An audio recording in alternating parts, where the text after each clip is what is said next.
Hello बच्चों, कैसे हो। आशा करता हूं कि आप लोग बहुत अच्छे होंगे, स्वस्थ होंगे, मस्त होंगे और बोर्ड एग्जाम्स की तैयारी में लगे हुए होंगे बच्चों। तो प्यारे बच्चों, पिछली क्लास में हमने आपको पढ़ाया था हेनरी का नियम और हेनरी के नियम की सीमाएं और अनुप्रयोग। आज की क्लास में हम आपको बहुत ही इंटरेस्टिंग टॉपिक लेकर आए हैं, जिसको कहते हैं हम वाष्प दाब, वेपर प्रेशर। आज हम आपको वाष्प दाब बताने वाले हैं कि वाष्प दाब होता क्या है। तो आइए आज की क्लास की शुरुआत करते हैं वाष्प दाब से।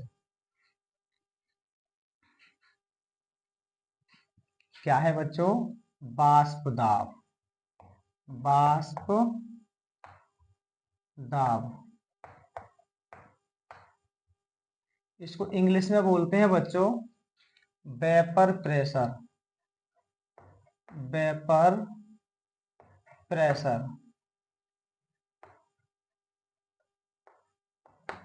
वाष्प दाब।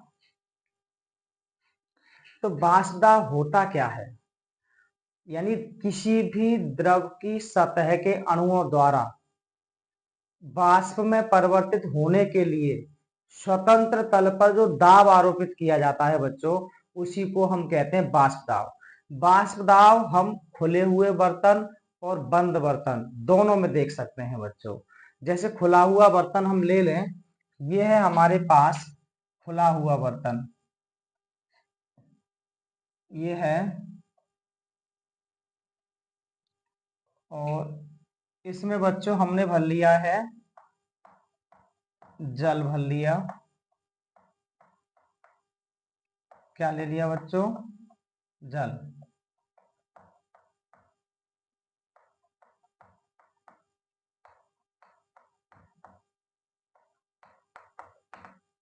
और यहाँ पे एक रेखा खींच दी हमने, इसको मानेंगे हम बच्चों स्वतंत्र तल। क्या मानेंगे इसको? यानी लास्ट जो, जहां तक द्रव उसमें भरा हुआ हो बर्तन में, तो ऊपर वाली जो सतह होती है बच्चों, उसको हम कहते हैं स्वतंत्र तल। तब इस द्रव की सतह के जो अणु होंगे, ये वाले जो मॉलिक्यूल्स होंगे, ये वास्तव में परिवर्तित होने के लिए जो दाब यहाँ स्वतंत्र तल पर आरोपित कर रहे होंगे बच्चों, उसे ही हम कहते हैं वाष्प दाब। क्या कहते हैं बच्चों? वाष्प दाब कहते हैं। जैसे खुले हुए बर्तन में हम पानी रख दें बाहर, तो वो देखते हैं कि सुबह रखेंगे हम और शाम तक वो थोड़ा सा कम हो जाता है। तो कम हो जाता है, इसका मतलब क्या हुआ कि उसमें से कुछ जल की मात्रा वाष्प बन के उड़ गई। वाष्प बनकर क्या हुआ बच्चों? उड़ गई। तो उसे ही हम, तो जिस, मतलब ये स्वतंत्र तल पर जो भी दाब आरोपित करेंगे उड़ने के लिए, यहाँ पे वाष्प में परिवर्तित होने के लिए, उसी को बच्चों हम क्या कहते हैं? वाष्प दाब कहते हैं। अब बात करते हैं कि वाष्प दाब होते हुए भी, यानी वाष्प दाब होते हुए भी द्रव की अणुएं पूर्ण रूप से वाष्प में नहीं बदल पाती हैं बच्चों। पूर्ण रूप से वाष्प में नहीं बदल पाती। क्यों नहीं बदल पाती हैं? क्योंकि इनका विरोध करने वाला वायुमंडलीय दाब होता है बच्चों। एक एटीएम दाब इन पर लगता है। इन पर कितना दाब लगता है? एक एटीएम दाब, वो वायुमंडलीय दाब होता है, जिसके कारण ये पूर्ण रूप से वाष्प में नहीं बदल पाती। अन्यथा की स्थिति में तो ये पूरा का पूरा जल वाष्पीकृत होकर के उड़ जाता सब। आपने देखा होगा कि जब आप किसी पानी की बोतल को लेके आते हो और पानी की बोतल को जब खोलते हो, तो उसमें सी करके कुछ आवाज आती है। वो आवाज किसकी होती है बच्चों? वो भी कुछ द्रव की मात्रा किसमें चेंज हो गई है? वाष्प में चेंज हो गई है। तो उस, अब वो चेंज हुई किस पर? उसी को तो हम वाष्प दाब कहेंगे। क्या कहेंगे हम? वाष्प दाब कहेंगे। तो यहाँ पर हम आपको बता रहे हैं कि ये जो है कि पूर्ण रूप से वाष्प में नहीं बदल पाता, इसका रीजन क्या है? वायुमंडलीय दाब। इसका वायुमंडलीय दाब ये इसका विरोध करता है बच्चों। क्या करता है? विरोध करता है वायुमंडलीय दाब। ठीक है, ये तो हो गया बच्चों के खुले बर्तन में हम कैसे देखेंगे। अच्छा, अब इसकी डेफिनेशन को हम कैसे लिखेंगे? तो हम लिख सकते हैं कि किसी द्रव की, किसी द्रव की सतह के, किसी द्रव की सतह के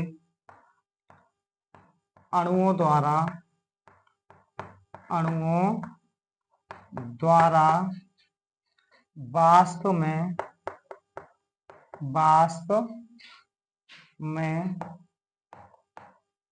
परिवर्तित होने के लिए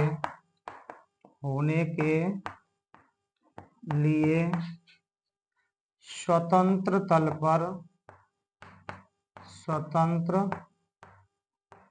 पर जो दाब आरोपित किया जाता है,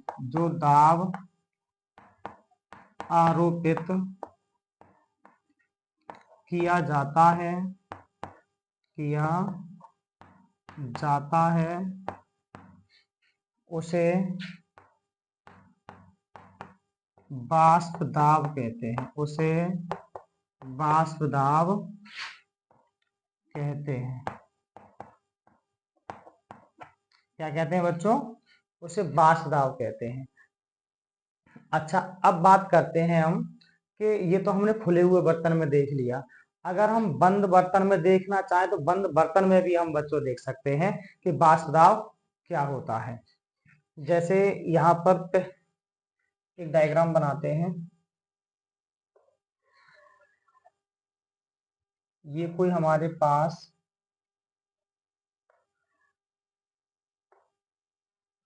बंद बर्तन है और इसमें यहां तक भर दिया हमने पानी, यहां तक भर दिया है बच्चों, पानी भर दिया है।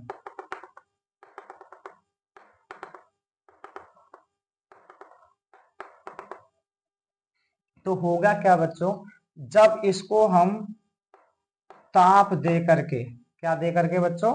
ताप देंगे और ताप देने के बाद फिर इसको कर देंगे हम स्थिर। ताप को क्या कर देंगे बच्चों? स्थिर कर देंगे। फिर यहाँ पे लिखेंगे, पहले इसको ताप देंगे, उसके बाद ताप को क्या कर देंगे बच्चों? स्थिर कर देंगे, फिर एक कांस्टेंट कर देंगे। ठीक है ना?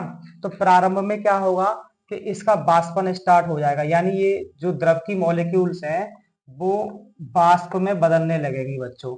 ये वाला वेग मान लेंगे हम v1, यानी ये वाष्पन का वेग है। v1 क्या मान लिया बच्चों? वाष्पन का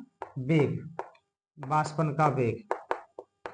और उसके बाद जैसी वाष्प यहाँ बदलने लगेगी तो फिर ये चिपकने लगेंगी इसकी दीवार की सतह पर। तो कुछ समय बाद क्या होगा कि यहाँ वो ठंडी होकर के इसकी मॉलिक्यूल्स वाष्प की वो धीरे धीरे करके कंडेंस होने लगेगी, संघनित होने लगेगी।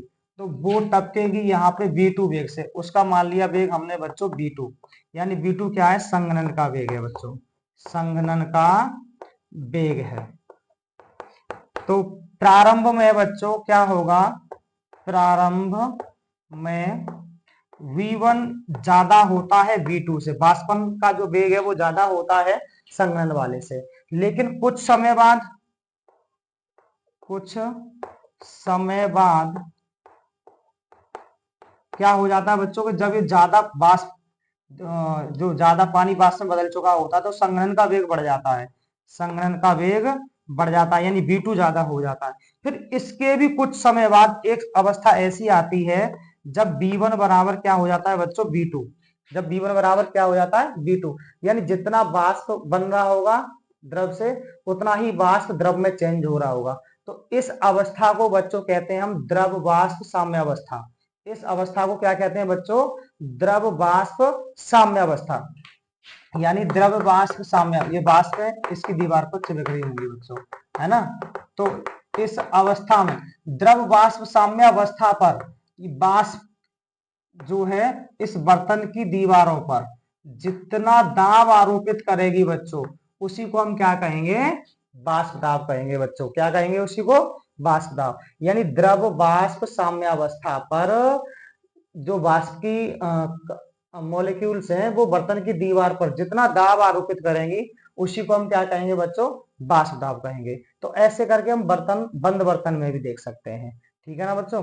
तो पहले इसको नोट करिए, उसके बाद हम आपको वाष्प दाब को प्रभावित करने वाले कौन कौन से फैक्टर्स हैं उसके बारे में बताते हैं। पहले इसको आप नोट करिए।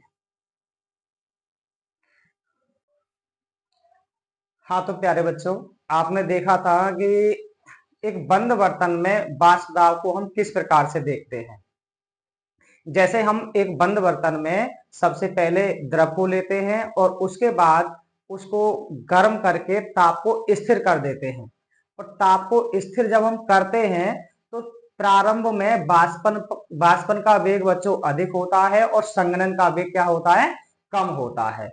लेकिन उसके कुछ समय बाद वाष्पन का वेग कम हो जाता है और संघनन का वेग अधिक हो जाता है, और इसके भी कुछ समय बाद वाष्पन और संघनन का जब दोनों का वेग बराबर हो जाता है तो उस अवस्था को बच्चों कहते हैं द्रव वाष्प साम्यावस्था। और द्रव वाष्प साम्यावस्था पर जो द्रव की वाष्पें हैं बर्तन की दीवार पर जितना दाब आरोपित करती हैं उसी को हम कहते हैं बच्चों वाष्प दाब। तो आपने बंद बर्तन में भी देखा और खुले बर्तन में भी देखा। अब बात करते हैं कि ये जो वाष्प दाब है, वाष्प दाब होते हुए भी द्रव के अणु पूर्ण रूप से वाष्प में परिवर्तित नहीं हो पाते। क्यों नहीं हो पाते आखिर? क्योंकि बच्चों इसका विरोध करने वाला वायुमंडलीय दाब होता है। जो वायुमंडलीय दाब लग रहा होता है ऊपर से, वो उसको पूर्ण रूप से वाष्प में परिवर्तित नहीं होने देता है। तो आइए इस चीज को हम नोट में लिखते हैं। नोट करके लिखेंगे बच्चों, वाष्प दाब होते हुए भी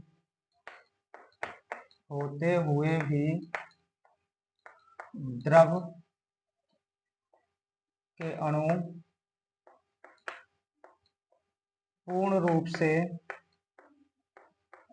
रूप से वाष्प में परिवर्तित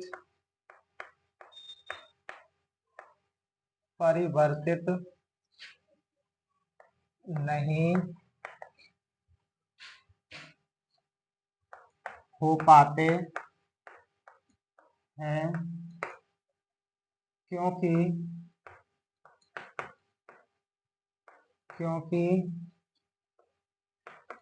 इसका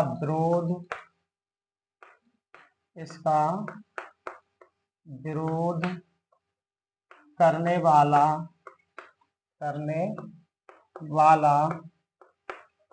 वायुमंडलीय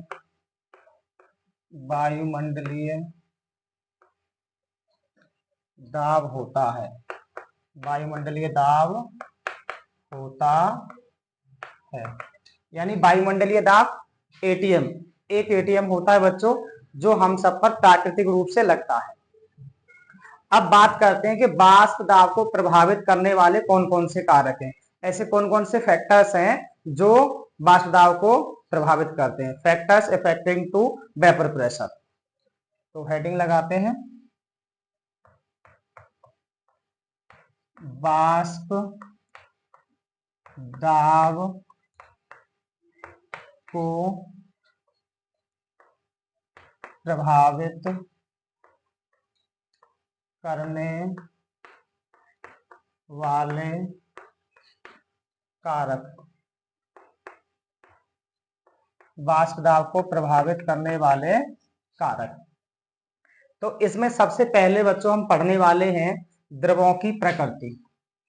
द्रवों की प्रकृति, द्रवों की प्रकृति। तो द्रवों की प्रकृति का मतलब है कि यदि जो द्रव के पार्टिकल्स हैं उनके बीच में आकर्षण बल बहुत कम है तब उनकी गतिज ऊर्जा क्या होगी बच्चों, ज्यादा होगी। क्योंकि आकर्षण बल कम है मॉलिक्यूल्स के बीच में तो गतिज ऊर्जा ज्यादा होगी, मूवमेंट तेजी से करेंगे वो। और जब गति तेजी से करेंगे तो जो स्वतंत्र तल पर है, स्वतंत्र तल पर क्या करेंगे बच्चों, टक्कर तेजी से मारेंगे। और टक्कर तेजी से मारेंगे तो इसका मतलब क्या हुआ कि उनका जो वेग है वो बढ़ जाएगा, और जब वेग बढ़ जाएगा तो फिर उनका वाष्प दाब भी बच्चों बढ़ जाएगा। तो समझ में आया बच्चों कि यदि द्रव के अणुओं के बीच आकर्षण बल कम है तो फिर उनका वाष्प दाब क्या होता है, ज्यादा होता है। जैसे जो पेट्रोल है और स्प्रिट है, इन दोनों का वाष्प दाब क्या होता है, अधिक होता है, क्योंकि इनके अणुओं के बीच आकर्षण बल क्या होता है, कम होता है। अब जस्ट इसका उल्टा बात करते हैं, जैसे कि द्रव के अणुओं के बीच यदि आकर्षण बल अधिक है और अधिक आकर्षण बल है तो गतिज ऊर्जा कम होगी, और गतिज ऊर्जा कम होगी तो वो स्वतंत्र तल पर टक्कर धीरे से मारेंगे, और टक्कर धीरे से मारेंगे तो उनका वेग भी बच्चों कम होगा, वेग कम होगा तो वाष्प दाब कम होगा, तो वाष्प दाब कम होगा, जैसे कि शहद और ग्लिसरीन, इनका वाष्प दाब क्या होता है बच्चों, कम होता है। तो आइए लिखते हैं, यदि द्रव के अणुओं के बीच आकर्षण बल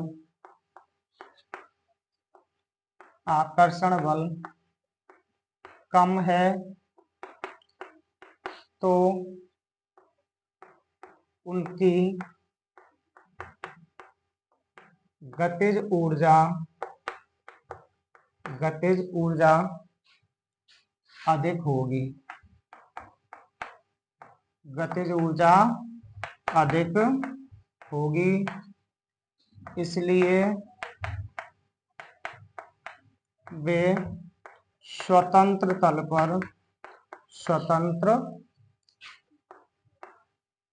तल पर टक्कर तेजी से मारेंगे, टक्कर तेजी से मारेंगे।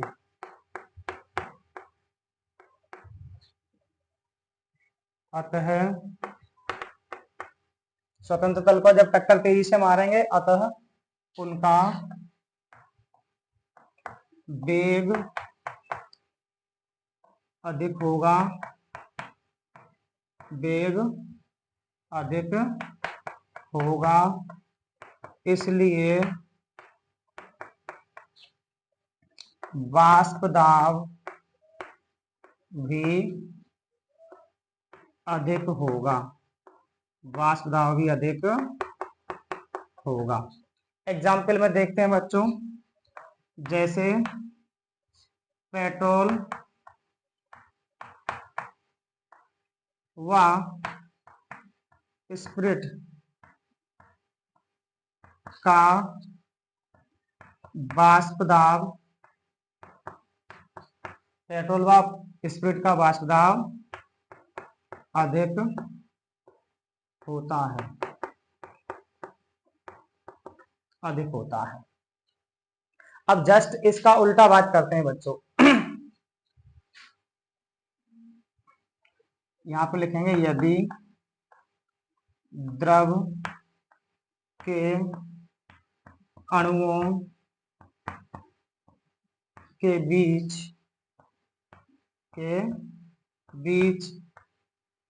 आकर्षण बल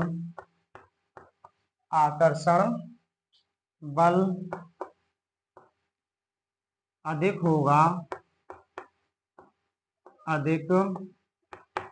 होगा तो उनकी गतिज ऊर्जा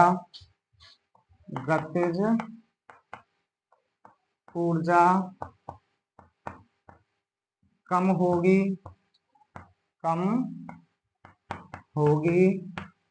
इसलिए गतिज ऊर्जा कम होगी, इसलिए वे स्वतंत्र तल पर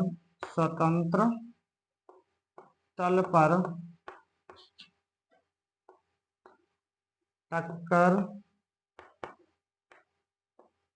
धीरे से मारेंगे, टक्कर धीरे से मारेंगे, अतः उनका वेग कम होगा, इसलिए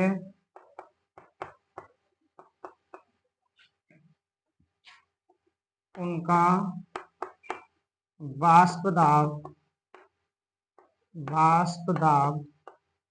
भी कम होगा, कम होगा। जैसे शहद, शहद व ग्लिसरीन, ग्लिसरीन का वाष्प दाब, शहद व ग्लिसरीन का वाष्प दाब क्या होता है बच्चों? कम होता है, कम होता है। तो प्यारे बच्चों, सबसे पहले इसको अपनी कॉपी पर नोट करेंगे, उसके बाद जो अगले फैक्टर्स हैं उनके बारे में हम बात करेंगे।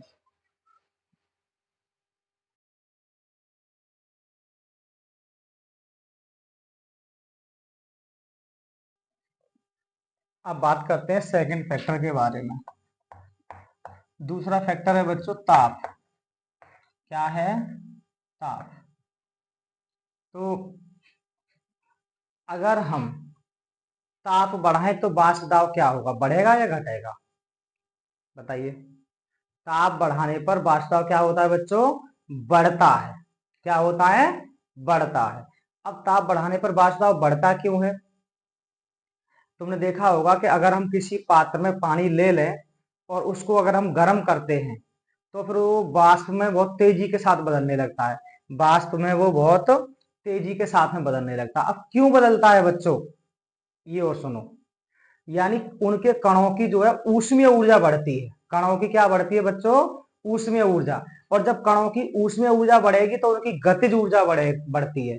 और जब गतिज ऊर्जा बढ़ती है उनकी तो स्वतंत्र तल पर टक्कर तेजी से मारते हैं। और जब टक्कर तेजी से मारते हैं तो उनका वेग बच्चों बढ़ जाता है। और वेग बढ़ता है तो उनका वाष्प दाब भी बढ़ जाता है। इसलिए ताप बढ़ाने पर वाष्प दाब बढ़ता है। तो पूरा डिटेल्स में लिखने वाला हूं ये वाला फैक्टर भी। तो हम लिखेंगे कि ताप बढ़ाने पर, ताप बढ़ाने पर कणों की, कणों की ऊष्मीय ऊर्जा, ऊष्मीय ऊर्जा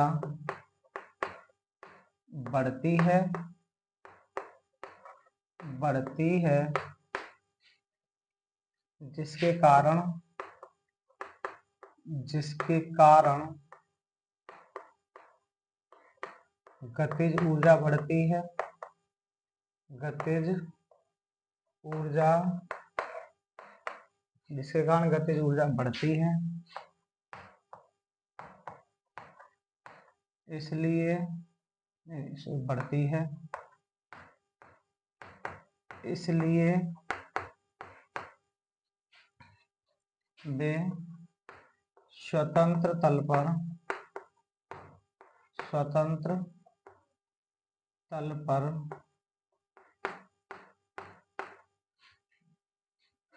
टक्कर तेजी से मारते हैं, तेजी से मारते हैं। ताप बढ़ाने पर कणों की ऊष्मीय ऊर्जा बढ़ती है जिसके कारण गतिज ऊर्जा बढ़ती है, इसलिए वे स्वतंत्र तल पर टक्कर तेजी से मारते हैं। और जब स्वतंत्र तल पर टक्कर तेजी से मारते हैं तो उनका वेग बढ़ जाता है, वेग बढ़ जाता है, बढ़ जाता है, इसलिए, इसलिए उनका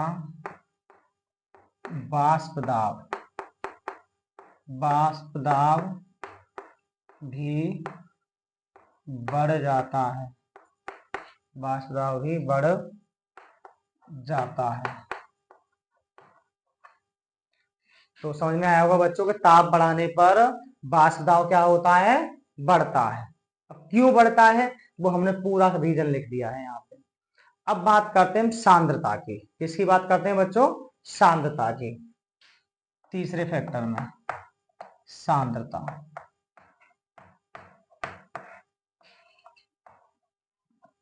तो देखिए बच्चों, अगर हम अवाष्पशील विलेय की सांद्रता बढ़ा दें। अब अवाष्पशील क्या होता है?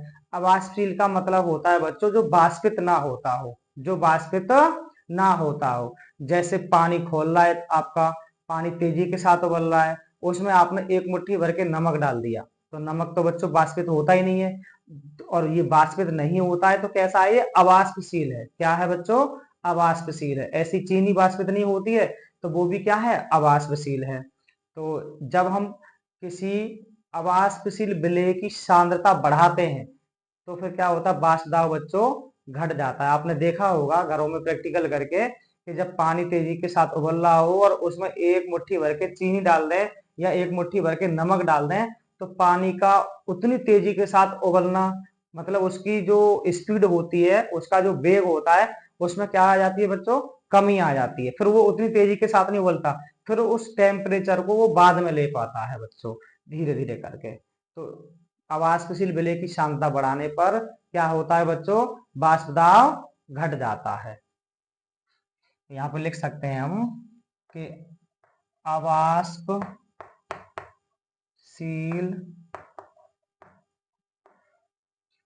विलेय की सांद्रता बढ़ाने पर अवाष्पशील विलेय की सांद्रता बढ़ाने पर वाष्प दाब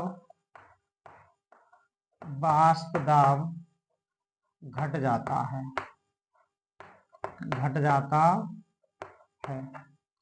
अब बात ये आती है बच्चों कि अगर हमसे किसी ने ये पूछा कि वाष्प दाब घट क्यों जाता है, अगर हम अवाष्पशील विलेय की सांद्रता बढ़ा रहे हैं तो वाष्प दाब घट क्यों जाता है, तो उसका रीजन भी समझें। जैसे मान लिया हमने कि ये हमारे पास कोई बच्चों पात्र है ना, और इसमें हमने भर लिया है बच्चों पानी। क्या भर लिया है बच्चों? पानी भर लिया है हमने इसमें।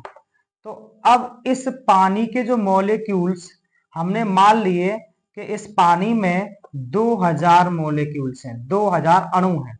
कितने हैं बच्चों? 2000 अणु हैं। और इस पानी को अगर हम गर्म कर रहे हैं तो जूल में एनर्जी दे रहे हैं, और 2000 जूल ही हम इसको एनर्जी दे रहे हैं। 2000 जूल ही हम इसको क्या कर रहे हैं? एनर्जी दे रहे हैं। ये इतने कण हैं और 2000 जूल हम एनर्जी दे रहे हैं।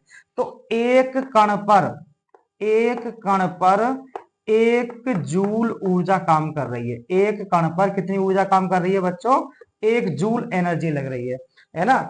अब यदि इसमें हमने डाल दिया बच्चों चीनी या नमक, चीनी डाल दी या फिर नमक डाल दिया अवाष्पशील, तो फिर क्या हो जाएगा बच्चों? कणों की संख्या बढ़ जाएगी। किसकी संख्या बढ़ जाएगी बच्चों? कणों की संख्या बढ़ जाएगी। और जब कणों की संख्या बढ़ेगी तो फिर क्या होगा बच्चों? जो एक कण पर 1 जूल ऊर्जा काम कर रही थी, वो अब एक कण पर 1 जूल ऊर्जा काम नहीं करेगी, क्योंकि दे तो हम उतनी ही रहे, 2000 जूल ही। तो अब यहाँ कणों की संख्या बढ़ गई तो प्रत्येक कण पर ऊर्जा का मान बढ़ जाएगा, अर्थात कम हो जाएगा। और जब कम हो जाएगा ऊर्जा का मान तो वाष्प दाब क्या होगा बच्चों? घट जाता है। यानी कणों की संख्या बढ़ने के कारण प्रत्येक कण पर ऊर्जा का मान कम हो जाता है, इसलिए बच्चों वाष्प दाब कम हो जाता है। कब? जब अवाष्पशील विलेय की सांद्रता बढ़ाते हैं तो वाष्प दाब क्या हो जाता है बच्चों? घट जाता है। तो आशा करता हूं कि आज की क्लास आपको बहुत अच्छी लगी होगी प्यारे बच्चों, और अगली क्लास में हम आपको पढ़ाने वाले हैं राउल्ट का नियम, जो कि बहुत ही इंपोर्टेंट है बोर्ड एग्जाम की दृष्टि से। तो अगली क्लास में हम आपको राउल्ट का नियम पढ़ाएंगे। और आज की क्लास यदि आपको अच्छी लगी हो तो प्लीज लाइक करिए, और हमारे चैनल पर आप नए हैं तो हमारे चैनल को आप सब्सक्राइब करें, SCN एजुकेशन पॉइंट को सब्सक्राइब करें, और हमारी वीडियो को अपने दोस्तों के साथ शेयर करना बिल्कुल भी ना भूलें बच्चों, जिससे कि हमारी क्लासों का आनंद सभी बच्चे ले सकें। तो आज की क्लास को हम यहीं समाप्त करते हैं। Thank you for watching this video.